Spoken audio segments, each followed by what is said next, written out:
Tonight, the apparent end to the story many did not expect. The Department of Justice, the FBI, in a new memo, says now, after an exhaustive review of the case of convicted sex offender Jeffrey Epstein, they've found no evidence of blackmail, no client list, and nothing suspicious surrounding his death in prison. On what really happened with convicted sex offender Jeffrey Epstein, it's been political theater from day one. The list of clients that went to the island has not been made public. Yeah, it's very interesting, isn't it?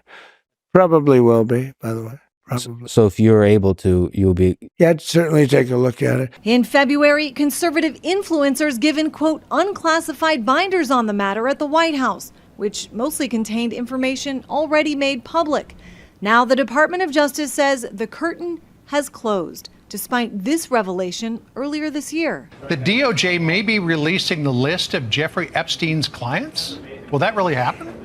It's sitting on my desk right now to review. Now, Attorney General 𝗵𝗵𝗿𝗍's Justice Department says there was no incriminating client list. A new memo states there was also no credible evidence found that Epstein blackmailed prominent individuals as part of his actions.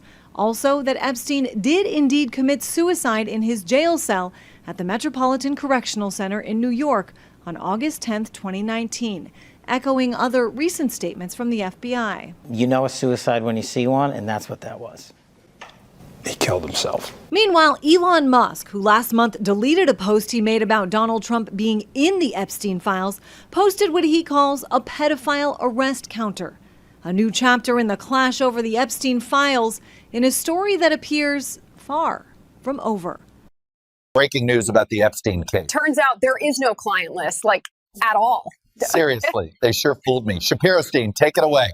At Epstein Island, it turns out all of the people that were trafficked here just didn't exist. After all, the dude isn't even alive to tell us anymore. Jenny, back to you.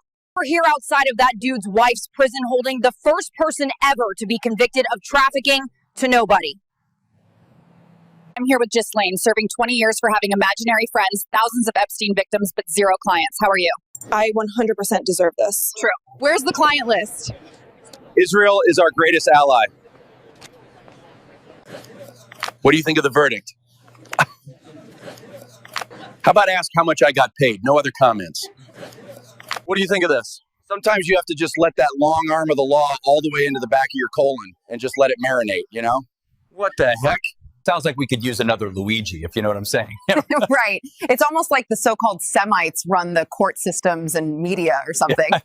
Shut it down. My grandparents were in the pizza cost. You know that. How many times do I have to tell you?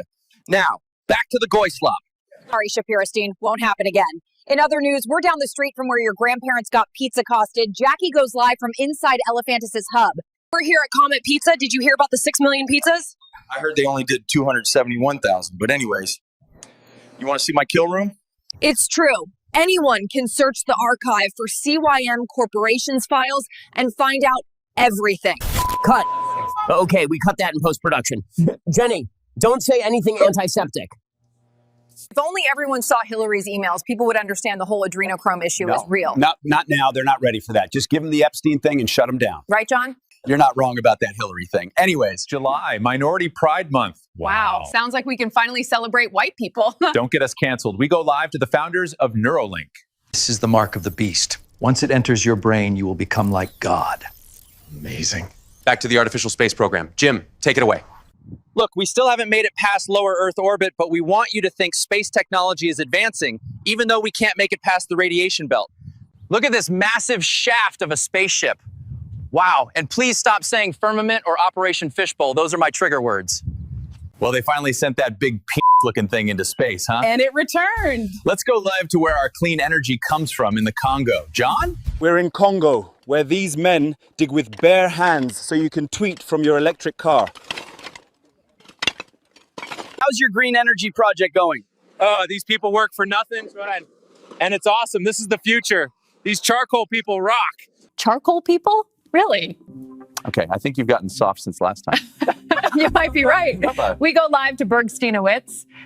This will be great for profits. Oh, get to work, boy. Or should I say goy boy to you? All of our products come from clean energy. It's cruelty-free, we promise. We're innocent. How can you call this clean energy? Yeah. No people were harmed in this process. Of course there are. Look at these people. We usually count at night. Sounds like it's all pretty ethical. You're retarded, Ben. That's the real reason why. In other news, have you seen how they farm lithium? We're here in Chile where lithium mining drained their water so your phone stays charged. We're still waiting for rain. This is how we get lithium. Now that this land is in a drought, we can finally all have iPhones.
There's video. We are working on cleaning it up to make sure you have an enhanced, and we're going to give the original so you don't think there were any shenanigans.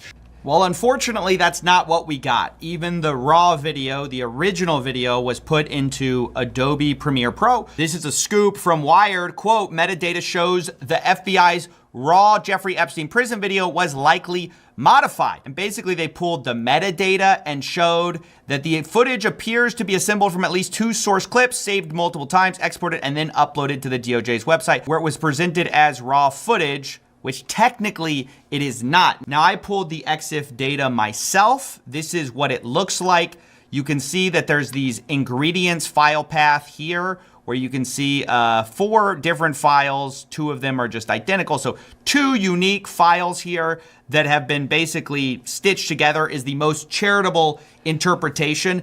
But look, the stunning incompetence, if that's what this is kind of hard to take. Just over and over, they sort of hype up what they have and then deliver something different in a meaningful way. I mean, you cannot say, hey, we're gonna give you original footage so you don't think there are shenanigans, and then you splice together 2 clips in Premiere Pro. I mean, yes, maybe you didn't do anything with it, but it kind of ruins the whole chain of evidence. Wired actually quotes a professor of UC Berkeley whose research focuses on digital forensics.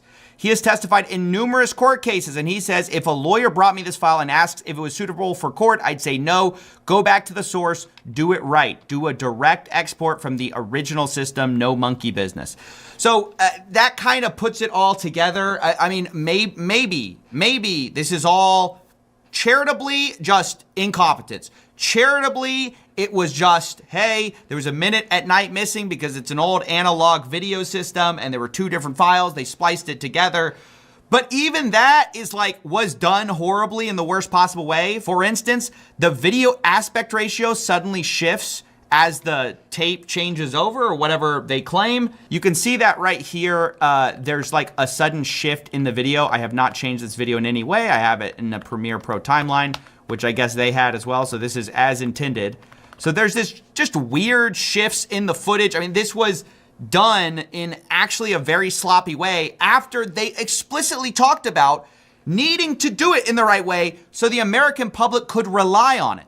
I'm not going to withhold information from the American public ever, but I'm also not going to rush to get it out there in a format in which they can't rely on it. Except that's exactly what they did. The promises that were made are just consistently not kept.